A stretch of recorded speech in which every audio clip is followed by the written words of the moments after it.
नमस्कार मित्रांनो, स्वागत तुमचे नवीन एका व्हिडिओमध्ये आपले ऑनलाईन सेंटर यूट्यूब चॅनलवर. मित्रांनो, आजच्या व्हिडिओमध्ये आपण Assam rifle recruitment 2025 Assam rifle या डिपार्टमेंटमध्ये काही महत्त्वाच्या जागा निघालेल्या आहेत.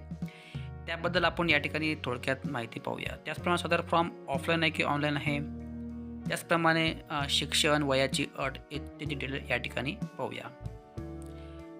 मित्रांनो, जर का तुम्ही आपल्या चॅनल नवीन आले असाल तर अशाच प्रकारच्या अपडेटसाठी, त्याचप्रमाणे सोबतच ऑनलाईन फॉर्म कसे भरावे यासाठी आपल्या चॅनलला सबस्क्राईब करून ठेवायचं आहे.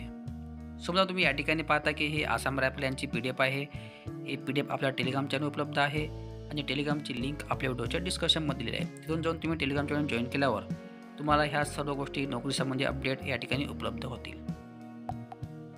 समजा तुम्ही या ठिकाणी पाहता की आसाम रायफल भरती 2025 आसाम रायफल भरती 2025 अशा प्रकारे या ठिकाणी हेडिंग दिलेलं असून या ठिकाणी त्यांनी जाहिरात क्रमांक सुद्धा दिलेला आहे. तुम्ही या ठिकाणी चेक करू शकता.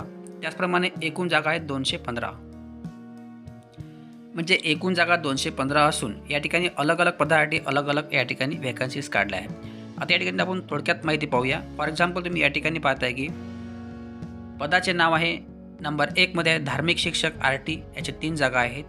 त्यानंतर रेडिओ मेकॅनिक याच्या 17, लाईनमन फील्ड याच्या 8, त्यानंतर इंजिनियर इन्फ्युएमेंट मेकॅनिक याच्या 4. अशा प्रकारे या ठिकाणी बरेच पदे दिले असून या ठिकाणी तुम्ही पाहू शकता किंवा PDF तुम्हाला डाउनलोड करून पद्धतशीरपणे कोण्या तुम्ही पोस्टमध्ये बसता तर या ठिकाणी तुम्हाला चेक करायचं आहे.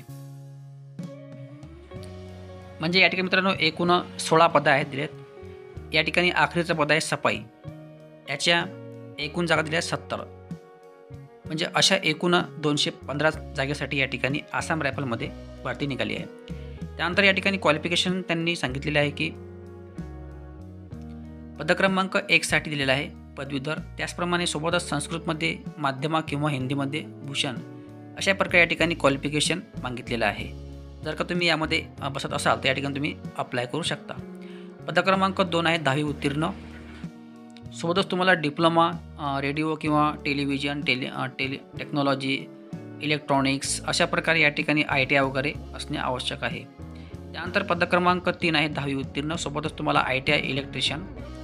त्यानंतर पदक्रमांक 4 साठी 10वी उत्तीर्ण, सोबतच ITI इंजिनिअरिंग इक्विपमेंट मेकॅनिक अशा प्रकारे या ठिकाणी बरेच दिलेलं असून त्यानंतर या ठिकाणी पदक्रमांक 16 साठी आहे फक्त 10वी उत्तीर्ण असणे आवश्यक आहे. जर का तुम्ही 10वी पास असाल तर या ठिकाणी तुम्ही पदक्रमांक 10वी साठी 16 साठी म्हणजे सफाई या पदासाठी 10वी उत्तीर्ण असणे आवश्यक आहे. त्यासाठी तुम्ही अप्लाय करू शकता. म्हणजे याला कुठल्याही ITI वगैरे त्याचप्रमाणे सोबतच ॲडिशनल क्वालिफिकेशन पाहिजे नाही पदक्रमांक 16 साठी. त्यानंतर याला वयाची अट दिलेली आहे.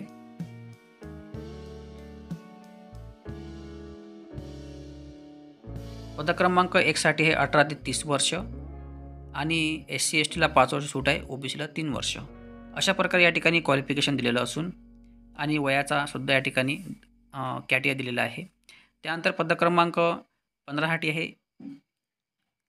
21 ते 23 वर्ष असणे आवश्यक आहे. त्यानंतर सफाईगार या पदासाठी 18 ते 23 वर्ष असणे आवश्यक आहे. 5 वर्ष ही सूट आहे या ठिकाणी सफाईगार या पदासाठी. नोकरीचे ठिकाण आहे संपूर्ण भारत. त्यानंतर या ठिकाणी सर्वात महत्त्वाचं म्हणजे SC ST आणि एक्समॅन आणि महिला यांना कुठल्याही प्रकारे चलन किंवा फी द्यायची काम नाही. SC ST आणि महिला ही कुठल्याही कास्टची असो या ठिकाणी फी नाही. त्यानंतर पदक्रमांक ग्रुप B पदक्रमांक 1 ते 10 साठी 200 रुपये फी आहे अदर कास्टसाठी, म्हणजे OBC आणि ओपनला. त्यानंतर ग्रुप C उर्वरित पदे याला 100 रुपये फी आहे OBC आणि जनरलला. अशा प्रकारे या ठिकाणी फी स्ट्रक्चर असून SC ST महिलांसाठी कुठल्याही प्रकारे फी नाही. सुधारणा अशा प्रकारे ही PDF दिलेली असून तुम्हाला PDF पाहून या ठिकाणी अप्लाय करायचं आहे. त्यानंतर याला अर्ज करण्याची शेवटची तारीख आहे 22 मार्च 2025 रात्री 12 तुम्ही या ठिकाणी अप्लाय करू शकता. ऑनलाईन तुम्हाला या ठिकाणी फॉर्म भरायचा आहे. मित्रांनो, ऑनलाईन फॉर्म कसे भरावे हे आपल्या चॅनल उपलब्ध असते. तुम्हाला या ठिकाणी आपल्याला सबस्क्राईब करून ठेवायचं आहे ऑनलाईन फॉर्म भरण्यासाठी. मित्रांनो, अशा प्रकारे ही माहिती दिलेली असून जर का तुम्ही आपल्या नवीन आले असाल तर अशाच प्रकारच्या व्हिडिओ आपल्याला सबस्क्राईब करून ठेवायचे आहे. धन्यवाद. जय हिंद, जय महाराष्ट्र.